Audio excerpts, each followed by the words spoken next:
Good evening, Katie Foley, 7 Acorn Lane, also the chair of the Dog Owners of Greater Scarborough Political Action Committee. Oh, wow. I can't honestly believe I'm standing here tonight, or that I have to be standing here tonight.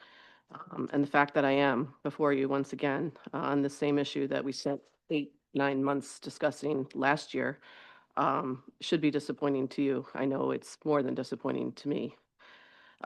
So despite robust council conversation and discussion and consensus from what I could gather at the goal setting workshop, and despite 73% of the residents telling you that the animal control ordinance is working very well as a great compromise, and in fact, 13% of those folks wanted more access, 13% less access, but an overwhelming 73%.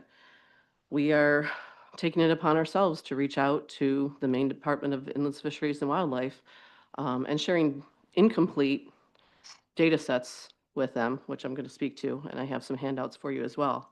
How in the world? I sent out a great message at the holidays to the dogs group, good year ahead, 1 year to breathe. It'll always come back, we know that. But we're moving forward after 8, 9 months of discussion and heartache.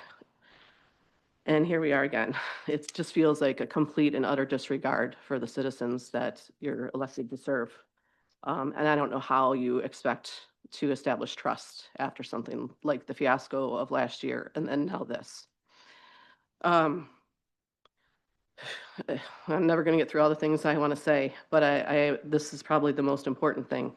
And many of you may or may not know, some of you may know this. I know Tom and I had conversations about this. Many in the dogs group last summer wanted to enact what I call a nuclear option, which is to recall counselors.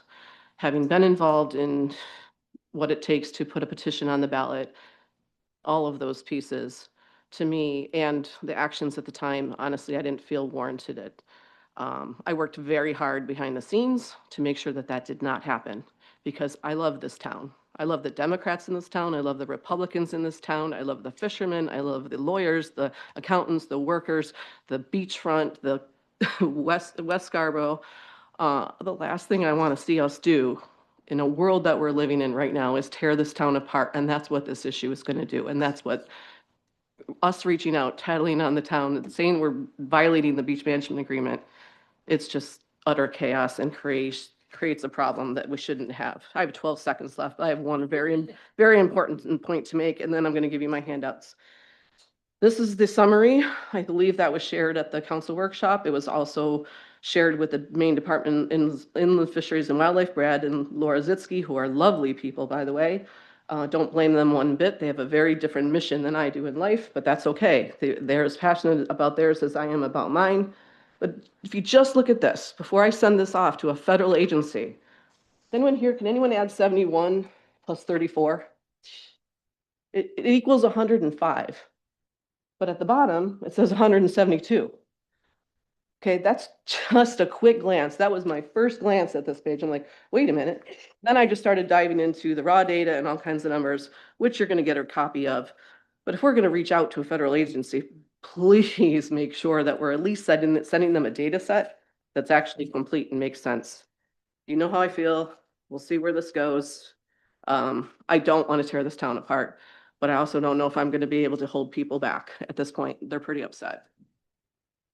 Hi, I'm Suzanne Foley-Ferguson, 331 Black Point Road. And I'm speaking regarding dogs on the beach as well. And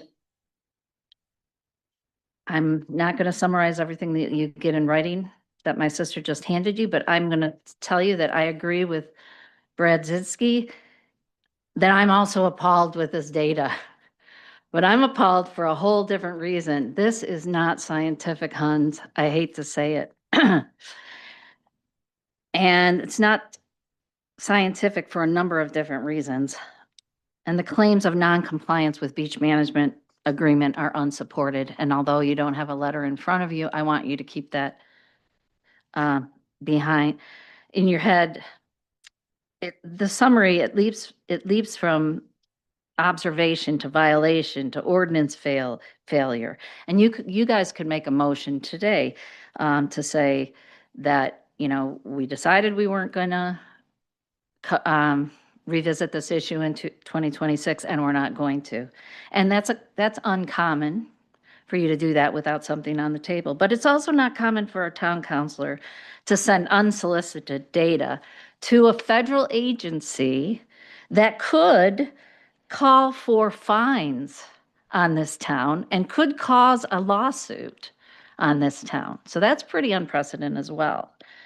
And especially on a topic that the council already decided that they agreed that they weren't going to deal with this year.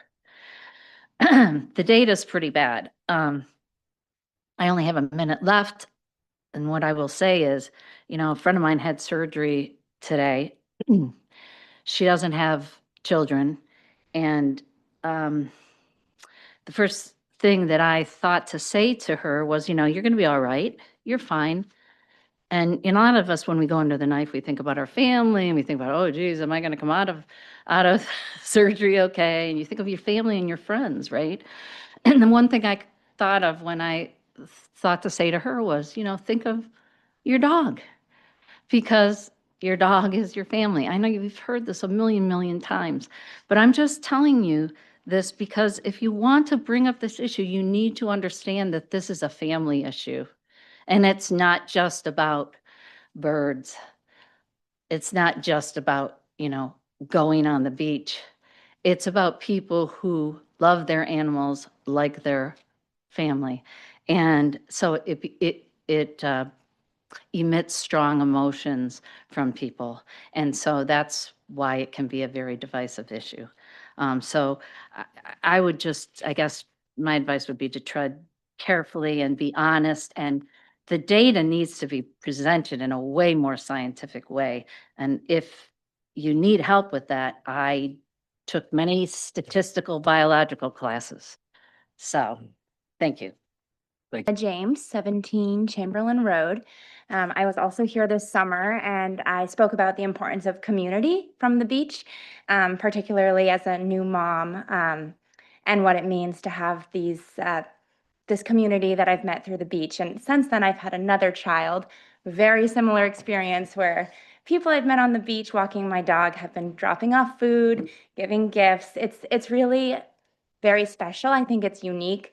And it's something that I wouldn't have had I not had a dog and a place to walk him every morning. And I believe one of you made a comment like, oh, I wish I had that community around my beach. I go to Higgins frequently. And so I would invite anyone here to join me on a beach walk. I emailed all of you today. I tend to go at 7:30 in the morning with my dog, Larry. Great name. And I think you'll see how special it is for people in Scarborough and South Portland and Cape Elizabeth to have this really nice community. And it is frustrating when I thought this was done. I thought we had covered it. And everyone is entitled to their own opinion, but it seems overwhelmingly that the town is in support of having dogs have access to the beach. And if it means there needs to be more stricter enforcement, then I think that's what we should look into instead of taking it away altogether. And yeah, I just like to close on similar to what some of my friends have said here, that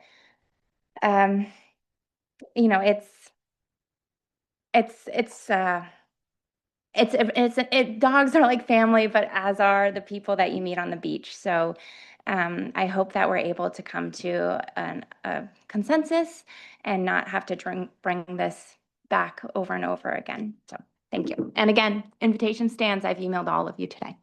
Thank you. I will start because I know we had some comments and I know we got flooded with some emails about the animal control ordinance. And so I really wanted to address that immediately so I can kind of put that information out there. So in December, I was nominated as the chair of the ordinance committee, which I'm very grateful for that position and that role. And prior to our goal setting session, I had an email from a counselor and other information sent to me saying, can we make amendments to the animal control ordinance in regards to the plovers? Because, I think The recommendation from the state was something a little bit different than what we're actively practicing. I take my job seriously as the ordinance chair, and I did not want to just completely ignore a request that was coming from a counselor, from other groups, you know, and anytime a resident comes with me with a concern, I'm not going to just ignore them. I also kind of want to at least give them the time to hear what they have to say. So prior to our goal setting session, I did reach out to the state. So I want to be clear, no one reached out to the federal government. No one has talked to the federal government. I was told we had a contact at the state, spoke to them and just said, I don't know what I'm looking at. I thought my understanding is they're in communication with the Plover group, and this was not new information that was being provided to them. Also, you know, I've only been the chair of ordinance this is my second year. There was no like, are we doing something wrong? It was like, is this it was just more of a question, as that is our expert. That is the person we have an agreement with. You know, I think the staff recommendations and the expert recommendations are kind of what that agreement was. Then we had our goal setting session after that. And so I think, you know, while I appreciate that no one wants to address that, I also think we have a group of residents who, I think they came out, and we did get emails last year about concerns about it, and I didn't want to just completely ignore it. Did not expect the state to do anything more. Reached out for please educate me. What are we doing? Can we do something better? I think we just need to enforce our ordinances a little bit better down at the beaches. But so I just really want to put it out there that there was no, you know, I wasn't trying to tattle on any one group. Never said this data is solid data. I didn't know really what I was looking at. And I think it's also, you know, we have a group of 50 plus Plover volunteers who are doing the best that they can. They take that job very seriously. They gather the data. You know, I spoke to a Plover volunteer today who quit because she said they were making her cry. So I think I didn't want to ignore the fact that, like, you know, there is an ongoing issue. I honestly do not know what the state's intention are. I have no idea. But I also felt like when you're giving a lot of data and you're getting feedback from people in our town, I mean, our population has exploded since then. I didn't think it was wrong to touch base and see where we were at with that situation. I mean, ultimately, nothing can change from our animal control ordinance without the support of the council. And I don't want this council to get dragged down with something that happened before we got together as a council and said, we don't want to address this. So I just really wanted to make it clear. This wasn't a council action. This was the chair of the ordinance committee going, I don't know what I'm looking at. Can I get some feedback?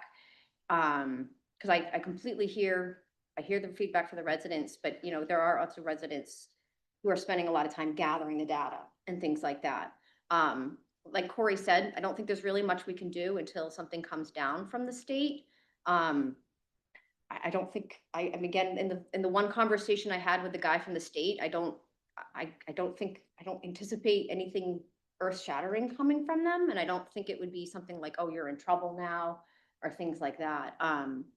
So, you know, just doing my job as a due diligence, you know, if any resident comes to me with some concerns or an ordinance proposal, if it's a goal or not, I do feel like I want to give residents and also my fellow counselors the respect to at least do a little research behind what they're asking to put on the ordinance committee agenda. With that being said, I think our council's made it pretty clear how we feel about this. And so, you know, I don't want to create another issue for us the coming year, but I also don't want to ignore the fact that we do have residents who are reaching out and expressing concern with the current situation.